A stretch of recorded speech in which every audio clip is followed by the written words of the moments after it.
Ta parole est une lampe à mes pieds, une lumière sur mon sentier. Psaume 119, verset 105. La méditation.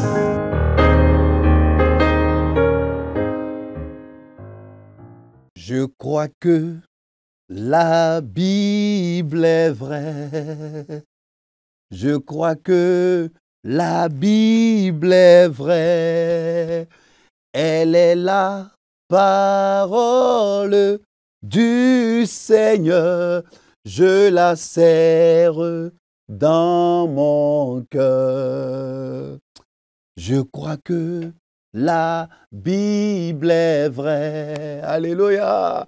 Je crois que la Bible est vraie. Elle est la parole du Seigneur. Je la serre dans mon cœur. C'est merveilleux ce que Dieu fait. Son précieux livre est toujours vrai. Et quand on y croit, il répondra. C'est merveilleux ce que Dieu fait. Chers téléspectateurs et vous qui nous suivez via donc d'autres canaux et réseaux, je voudrais que vous soyez des amoureux de la parole de Dieu. Je dis bien des amoureux de la parole de Dieu, des disciples de Jésus-Christ.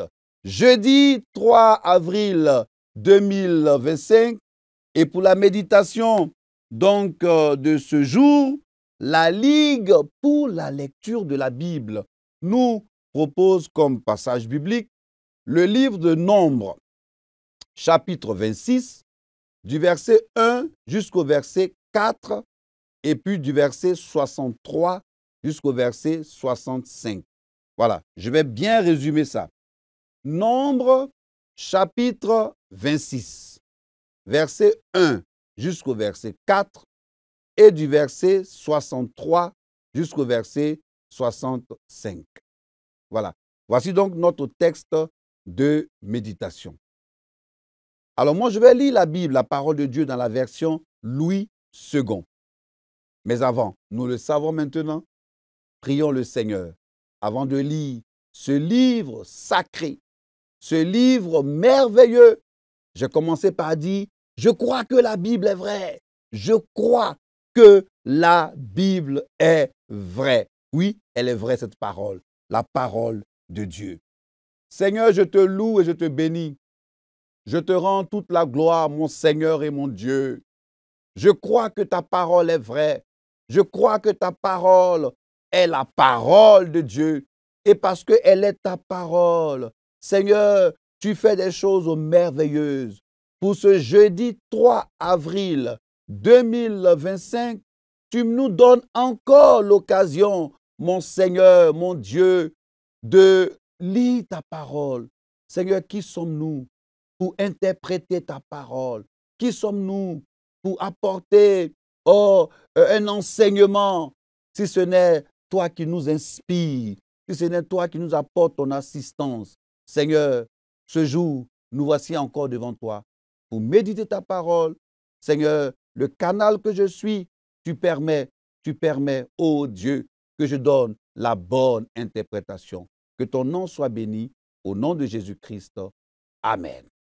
Voilà, chers téléspectateurs, j'espère que vous avez votre Bible, la parole de Dieu, et que vous avez également le lecteur de la Bible, voilà, qui est le manuel de la Ligue pour la lecture de la Bible.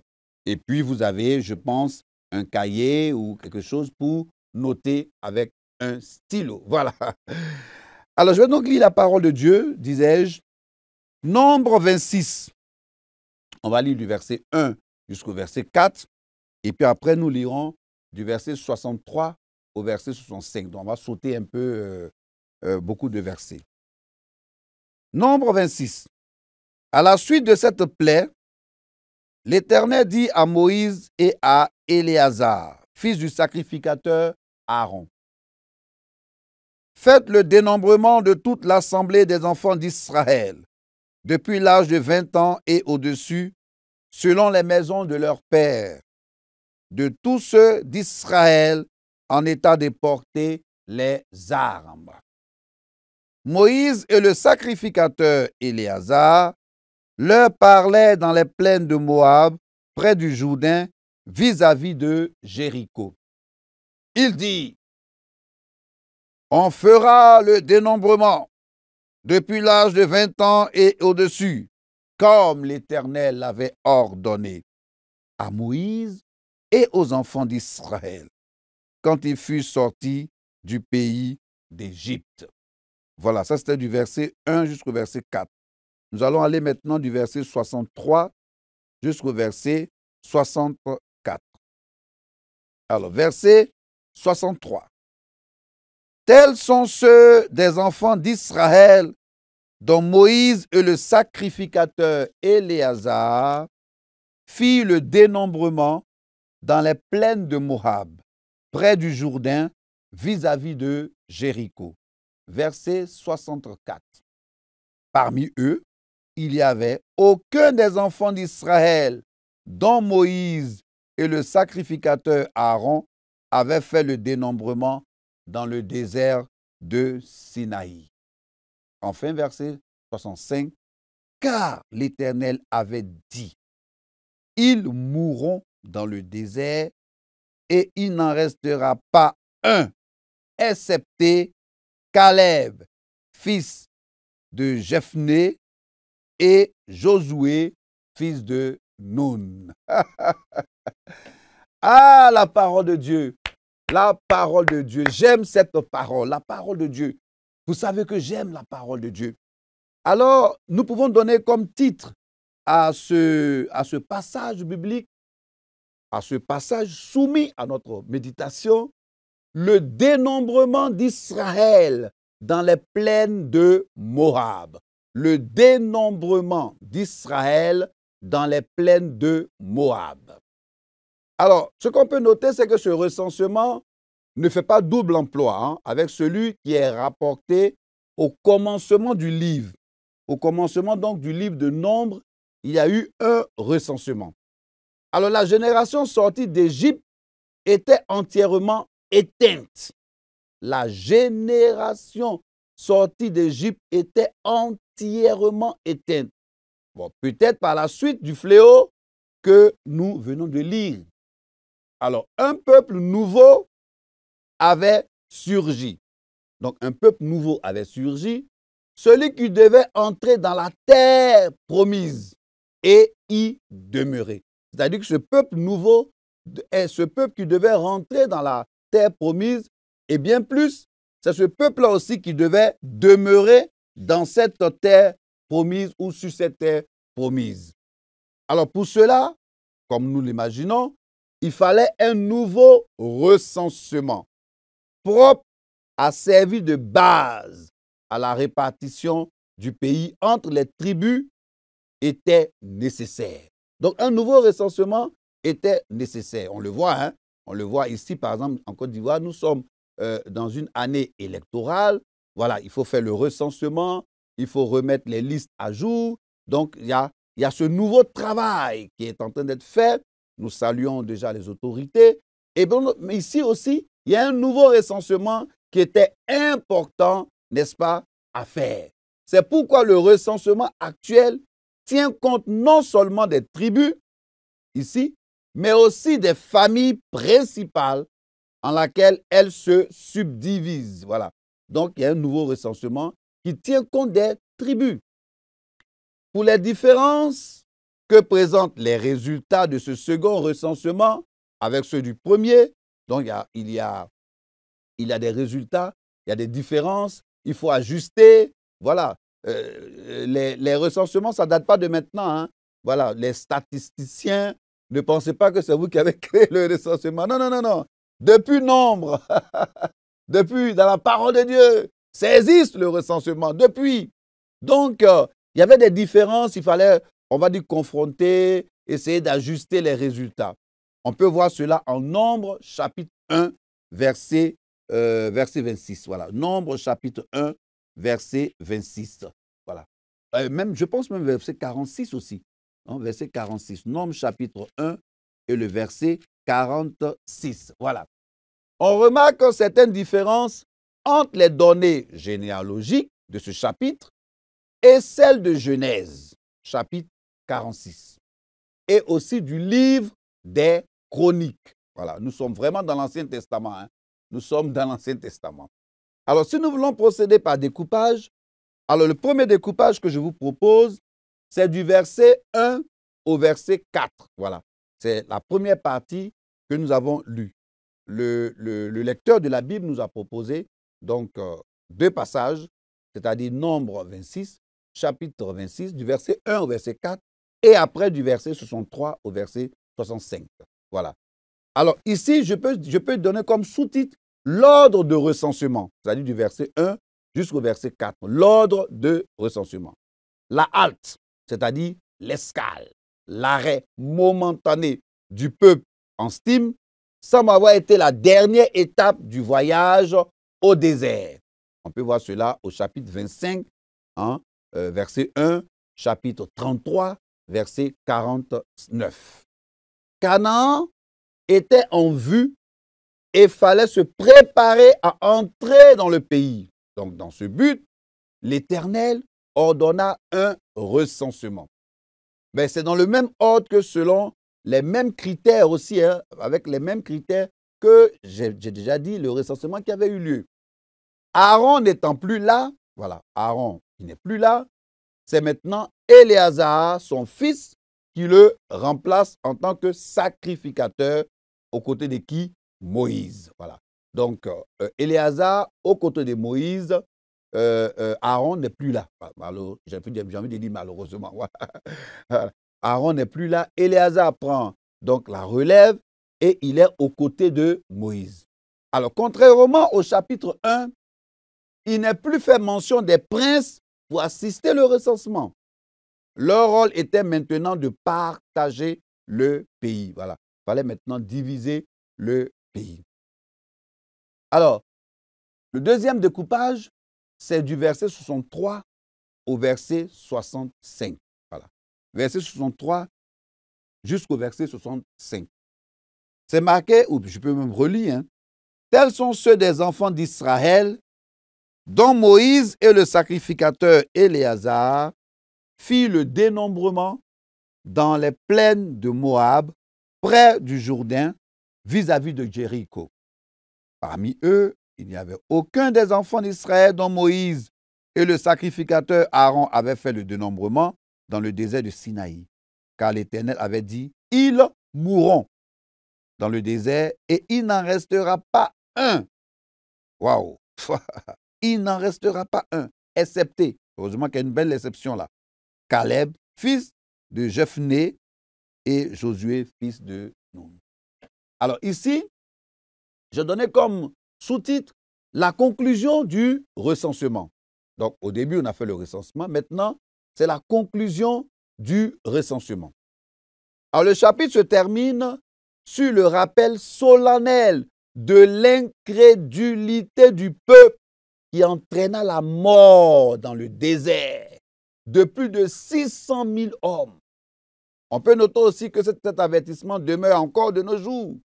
Voyez, aujourd'hui, si vous entendez sa voix, n'endurcissez pas vos cœurs. Aujourd'hui, le même passage de la parole de Dieu s'adresse à nous. Aujourd'hui, si vous entendez sa voix, pour ne pas en mourir, n'endurcissez pas votre cœur. Et contre lesquels fut-il indigné pendant 40 ans. 40 ans. N'est-ce pas contre ceux qui ont péché et dont les corps sont tombés dans le désert? Les corps sont tombés dans le désert. Et nous voyons qu'il n'est pu entrer à cause de l'incrédulité. Ils n'ont pas pu entrer dans la terre promise à cause de l'incrédulité. Nous pouvons voir cela, si vous prenez des notes, en Hébreu, voilà, en Hébreu, donc chapitre 3, du verset 15 jusqu'au verset 19. Hébreu, chapitre 3, du verset 15 jusqu'au verset 19. Alors ici, moi j'ai envie d'imiter, n'est-ce pas, Caleb et Josué. On termine le passage par « Excepté Caleb et Josué », donc Caleb, fils de Jephné, et Josué, fils de Nun. Voici les deux exceptions. Voici les deux exceptions. Chers téléspectateurs, dans ce monde difficile, dans ce monde où le péché croît difficilement, quand je dis croît, c'est en termes de croissance, pas en termes de croyance, en termes de croissance. Le péché croît. Dieu recherche encore des Caleb. Dieu recherche encore des Josué dans cette nation difficile, dans ce monde difficile. Je voudrais que nous soyons des Caleb. Je voudrais que nous soyons des Josué. Ceux-là, excepté. La Bible dit ici, excepté.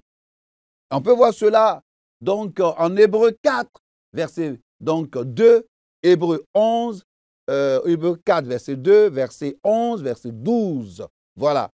Et pour les deux prénoms, Caleb et Josué, je voudrais saluer tous les Caleb et les Josué.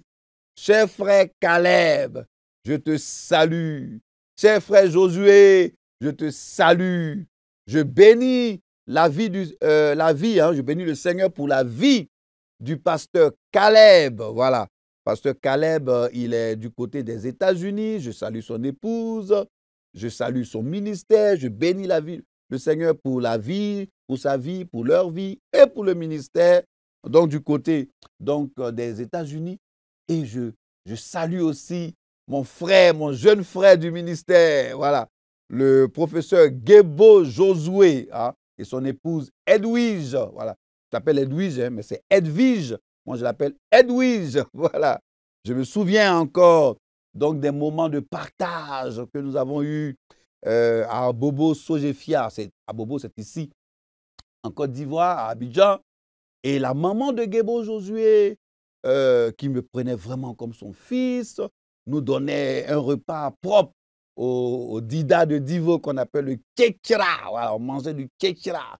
Maman Josué n'est plus de maman Gebo n'est plus de ce monde, mais ça a été une servante du Seigneur, une servante du Seigneur. Je salue donc tous les enfants de maman Gebo. Donc, je salue tous les Josué, je salue tous les Caleb. Et pour revenir à notre méditation, nous remarquons que 40 ans sont passés depuis le dénombrement du chapitre 1.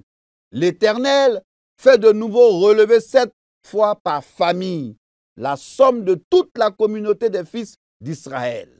Donc la comparaison de ces deux recensements, au début et à la fin du désert, met en évidence les conséquences désastreuses et irrémédiables des fautes commises. Voilà. La tribu de Siméon, plus coupable que les autres dans l'affaire de Baal-Péor, a été décimée. On a pu voir cela au chapitre 25, verset 14, et chapitre 25, du verset 6 jusqu'au verset 15. Il s'en suivra une réduction proportionnelle de l'héritage en Canaan, puisque selon les instructions de l'Éternel à Moïse, les instructions c'était « À ceux qui sont peu nombreux, tu diminueras l'héritage ». Cette vérité nous parle à tous, chers téléspectateurs d'Espérance TV. Cette vérité nous parle à tous. Une marche défaillante, chers téléspectateurs, et vous qui nous suivez, si vous prenez des notes, commencez à écrire. Une marche défaillante entraîne pour un enfant de Dieu, peut-être pour lui, ça sera fatal.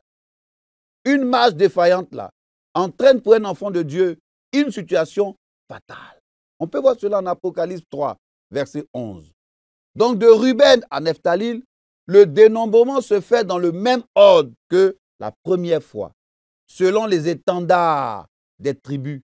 Le total, presque identique, fait ressortir la puissance de la grâce d'un Dieu qui a pris en charge cette immense armée de 600 000 hommes, je l'avais déjà dit, sans compter femmes et enfants, pendant 40 ans, à travers le désert. Dieu n'a jamais été dépassé par les besoins de ses enfants. Dieu, notre Dieu là, il n'a jamais été dépassé par les besoins de ses enfants. Et il aura toujours soin de chacun de nous jusqu'à notre dernier souffle, notre dernier jour ici-bas. Amen. Dieu n'est pas dépassé, il n'est pas dépassé du tout. Et il va toujours trouver le temps pour nous apporter ce dont nous avons besoin. Et selon donc la méthode de méditation de la Ligue pour la lecture de la Bible ou du lecteur de la Bible, qui nous pose toujours des questions. Et pour cette méditation, alors c'est la question, ou ce sont les questions 1, 2 et 7. Alors, question 1. De quoi ou de qui parlent ces versets? Voilà. Du recensement, de Josué, de Caleb. Question numéro 2. Est-ce que ce passage m'apprend quelque chose sur Dieu le Père, Dieu le Fils, Dieu le Saint-Esprit? Oui, ce passage m'apprend quelque chose sur Dieu le Père. Il s'agit ici de Dieu le Père. Et question numéro 7. Quelle vérité Dieu me révèle-t-il? Dieu me révèle qu'il est Dieu. Il ne partage pas sa gloire. Ici, c'est lui qui décide et il permet chaque fois une situation pour donner un enseignement. Et quand nous avons fini de répondre à ces questions, nous allons lire maintenant le commentaire du lecteur de la Bible. Et donc, pour ce jeudi 3 avril 2025, le commentaire du lecteur de la Bible est rédigé par notre frère Kiki Asogba, et lui, il vient du Bénin. Voilà, Kiki Asogba, il est originaire du Bénin. Nous saluons tous nos frères et toutes nos sœurs du Bénin. Comme une campagne contre Madian venait d'être annoncée et que la conquête de Canaan était imminente, un recensement militaire s'imposait. Toutefois, il y avait une raison encore plus importante à un tel recensement. Il s'agissait de déterminer la grandeur des différentes tribus afin qu'elles reçoivent chacune un territoire approprié dans le pays promis. Dans ce dénombrement, nous avons l'enregistrement de toutes les familles et de toutes les tribus. 40 ans ont passé depuis le dénombrement du chapitre 1. L'Éternel fait de nouveau relever la somme de toute l'assemblée des fils d'Israël. La comparaison de ces deux recensements, au début et à la fin du désert, met en évidence les conséquences désastreuses et irrémédiables des fautes commises. Voilà, je l'avais dit. La tribu de Siméon, plus coupable que les autres dans l'affaire de Baal-Péor, a été décimée. Il s'en suivra une réduction proportionnelle de l'héritage en Canaan, puisque selon les instructions éternelles à Moïse. Cette vérité nous parle à tous. Cette vérité nous parle à tous. Une marche défaillante entraîne pour un chrétien une perte éternelle et peut le priver de sa couronne. De Ruben à Nephtali, le dénombrement se fait dans le même ordre que la première fois, selon les bannières des tribus. Le total presque identique fait ressortir la puissance de la grâce d'un Dieu qui a pris en charge cette immense armée de 600 000 hommes, sans compter femmes et enfants, pendant 40 ans. Et donc notre frère du Bénin nous dit, nous relève une vérité. Dieu n'a jamais été dépassé par les besoins des siens et aura soin aussi de donner à chacun jusqu'à notre dernier jour ici. Oui, c'est une vérité importante. Merci notre frère. Merci cher frère. Merci beaucoup. Si vous venez de nous prendre en marche, vous êtes à la méditation avec la Ligue pour la lecture de la Bible. Et bien sûr, vous êtes sur Espérance TV pour le salut du monde. Nombre chapitre 26 du verset 1 jusqu'au verset 4 et du verset 63 jusqu'au verset 65 a été donc notre texte de méditation ou alors est notre texte de méditation. Je te bénis Seigneur, je te loue parce que tu es grand, tu es puissant, tu es digne de louange. Merci. Nous allons maintenant, oh Seigneur, mettre ces paroles en pratique. Que ton nom soit béni. Tu n'as jamais été dépassé par subvenir aux besoins de tes enfants. Seigneur, tu demandes une chose, que nous puissions obéir à ta parole. Père, nous sommes là, nous voulons obéir à ta parole. Donne-nous la force, donne-nous la force d'obéir à ta parole. Au nom de Jésus-Christ. Amen. Voilà. N'ayons pas une marche chrétienne qui puisse entraîner la colère de Dieu sur nous. Soyons vrais avec Dieu. Jésus revient. Soyons vrais avec Dieu. Je voudrais saluer mon frère, le diacre Zoré. Voilà, il est à Benjerville, dans un quartier qu'on appelle Solpère. Voilà. Je te salue, cher frère Zoré. Et je voudrais saluer avec respect et considération son éminence, Bishop Séraphin Moudé. Voilà. C'est donc le tout nouveau président donc, de la conférence de l'Église méthodiste de Côte d'Ivoire. Et donc, l'élection a eu lieu ici même, hein, voilà, ici au Temple du Jubilé, le samedi 15 mars, c'est-à-dire le week-end qui vient de passer, le 15 mars, voilà, il y a 2 semaines, voilà. Il y a 2 semaines. Et au Temple du Jubilé, ici à Abidjan. Donc, il succède, pour ceux qui ne le savent pas, à notre patriarche, donc au bishop Benjamin Boni. Voilà. Donc, je voulais saluer le nouveau président de la conférence. Et puis, nous en tant que ligueurs, nous sommes très heureux parce que c'est un ligueur. Il a fait les camps de la Ligue. Voilà. La Ligue est honorée et nous aussi, nous voulons honorer donc le nouveau président de la conférence de l'Église méthodiste de Côte d'Ivoire. Voilà. C'est ici que nous nous arrêtons. J'ai eu beaucoup de plaisir. Voilà, j'arriverai à conduire cette méditation. Toute l'équipe de réalisation vous dit shalom, paix dans vos maisons. Que Dieu bénisse la Côte d'Ivoire et le monde entier. Shalom. Ta parole est une lampe à mes pieds, une lumière sur mon sentier.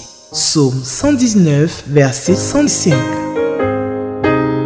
La méditation.